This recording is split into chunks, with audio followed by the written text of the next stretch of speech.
बोंगाईगांव जिला कांग्रेस कमेटी में आज हमने सारे ब्लॉक प्रेसिडेंट्स, मंडल अध्यक्ष, इलेक्टेड जो रिप्रेजेंटेटिव्स हैं उनकी एक मीटिंग बुलाई थी और वो मीटिंग बुलाने का एक मकसद ये था कि ऑल इंडिया कांग्रेस कमेटी की तरफ से एक प्रोग्राम दिया गया है जिसके तहत हर गांव में, हर ब्लॉक में, हर मंडल में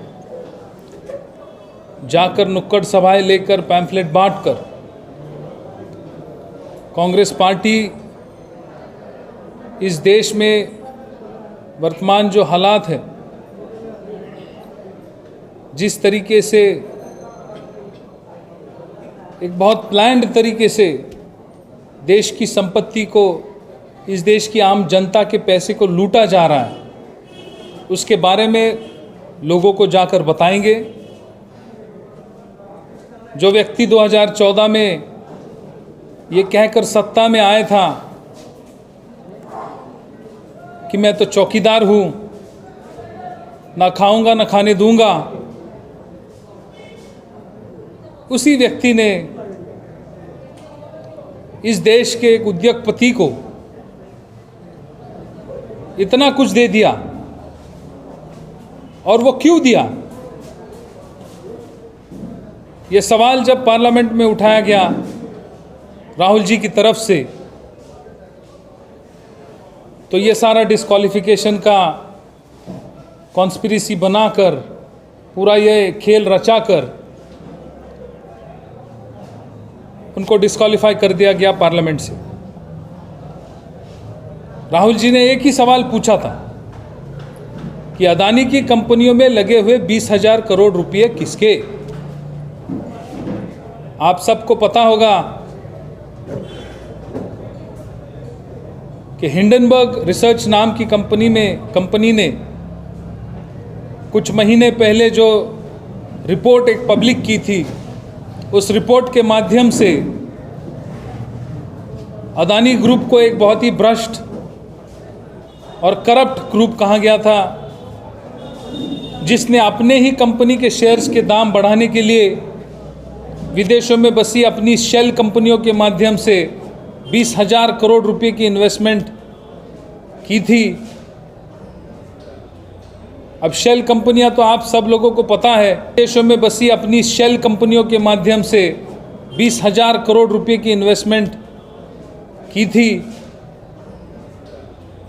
अब शेल कंपनियां तो आप सब लोगों को पता है कि जो कंपनियां मात्र कागज़ों पर रहती है, ना उनकी फैक्ट्री होती है, ना कोई प्रोडक्शन होता है, ना कोई एम्प्लॉयज़ होते हैं, ना कोई ऑफिस होता है, केवल कागज़ों में जो कंपनियां होती हैं, इन कंपनियों के माध्यम से 20,000 करोड़ रुपए की इन्वेस्टमेंट अदानी कंपनी के शेयरों में की गई। तो राहुल जी ने यही सवाल पूछा था कि भाई ये पैसे किसके हैं?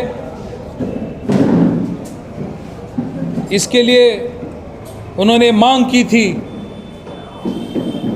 कि एक जॉइंट पार्लियामेंट्री कमेटी गठित की जाए, जिसके माध्यम से इस पूरे प्रकरण की इंक्वायरी हो और दूध का दूध, पानी का पानी हो जाए। परंतु ऐसा न करते हुए 2019 में कर्नाटक के कोलार में जो एक स्पीच राहुल जी ने दिया था, जिसमें नीरव मोदी, ललित मोदी, सुशील मोदी को इस देश की जनता का पैसा लूट कर, चोरी कर भाग गए और उनको चोर कहा गया था, उसके ऊपर एक दूसरे मोदी ने सूरत की कोर्ट में जो डिफेमेशन की केस दर्ज की थी, उसी व्यक्ति ने उस केस को 2022 में हाई कोर्ट से स्टे लेकर रुकवा दिया गया था। 7 फरवरी को जब राहुल जी ने 7 फरवरी 2023 को पार्लियामेंट में स्पीच देने के बाद इमरजेंसी में वो जो परितोष मोदी, या क्या उसका नाम है, पूर्णेश मोदी, वो पूर्णेश मोदी ने 16 फरवरी 2023 को वो स्टे वेकेट किया। तब तक वहाँ का जज भी चेंज हो चुका था और कोर्ट को रिक्वेस्ट की कि इसकी सुनवाई की जाए। 26 फरवरी को वहाँ के जज ने केस सुनवाई के लिए बोर्ड पर ले ली और 1 महीने के अंदर ही 23 मार्च को सज़ा सुना दी गई। अब सज़ा सुनाने के बाद भी इमरजेंसी में 24 घंटे के अंदर सब कानून के तरीकों को बाजू रखकर राहुल जी को डिस्क्वालीफाई कर दिया गया पार्लियामेंट से। अब यह करने की वजह क्या थी? राहुल जी पार्लियामेंट में आगे बढ़कर जो सवाल करने वाले थे वो सवाल और भी तीखे थे। राहुल जी ये पूछने वाले थे कि मोदी जी जब विदेशों में जाते हैं तो ये देश के संबंध, व्यापारिक संबंध और संबंध उस देश के दूसरे देश के साथ अच्छे करने के लिए जाते हैं या अदानी ग्रुप की मार्केटिंग और उनको ठेके दिलाने के लिए जाते हैं? उसमें श्रीलंका की बात है, बांग्लादेश की बात है, ऑस्ट्रेलिया की बात है। श्रीलंका में मोदी जी के कहने पर वहाँ के तब के राष्ट्राध्यक्ष राजपक्षे जी ने अदानी ग्रुप को एक बहुत बड़ा सोलर पावर और विंड पावर का कॉन्ट्रैक्ट दिया गया और ये बात सिलोन पावर कॉरपोरेशन के चेयरमैन में ऑन रिकॉर्ड कही है। बांग्लादेश मोदी जी गए, वहाँ पर भी बांग्लादेश को भारत से पावर परचेस करने का एग्रीमेंट साइन करना था। उस एग्रीमेंट में भी यह कहा गया कि अगर आपको पावर चाहिए तो ये अदानी कंपनी के माध्यम से लेनी होगी। ऑस्ट्रेलिया में मोदी जी गए, वहाँ पर भी अदानी ने जो माइंस खरीदी थी जिसके ऊपर बहुत सारा बवाल वहाँ पर हो रहा था, वहाँ के प्राइम मिनिस्टर के साथ बैठकर उसको सॉल्व कर अदानी का काम शुरू करा दिया। वही ऑस्ट्रेलिया में एसबीआई के चेयरमैन को बुलाकर उसके ऊपर दबाव बनाकर एसबीआई के पैसे अदानी की कंपनी में लगाने के लिए उनको कहा गया। एलआईसी के पैसे, जिसके बारे में कहा जाता है कि जीवन के साथ भी, जीवन के बाद भी, वो एलआईसी कंपनी जिसको नवरत्न कंपनियों में से एक कहा जाता है, जिस कंपनी में इस देश के किसान, मजदूर, मेरी माता बहनों का पैसा है, अपना भविष्य अच्छा हो इसलिए जो पैसा उन्होंने लगाया है उस पैसे को भी मोदी जी ने अदानी की ग्रुप में लगवा दिया। यहाँ तक कि आप जो मेरे पत्रकार साथी यहाँ पर बैठे हैं, आपकी जो सैलरी मिलती है उस सैलरी में से हर महीने ईपीएफ में पैसे कटते हैं, उस प्रोविडेंट फंड के पैसे भी मोदी जी ने वहाँ लगवा दिए।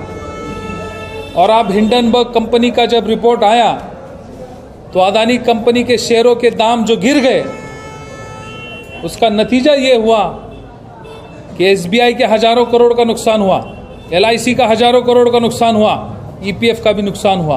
उन्होंने लगाया है उस पैसे को भी मोदी जी ने अदानी की ग्रुप में लगवा दिया।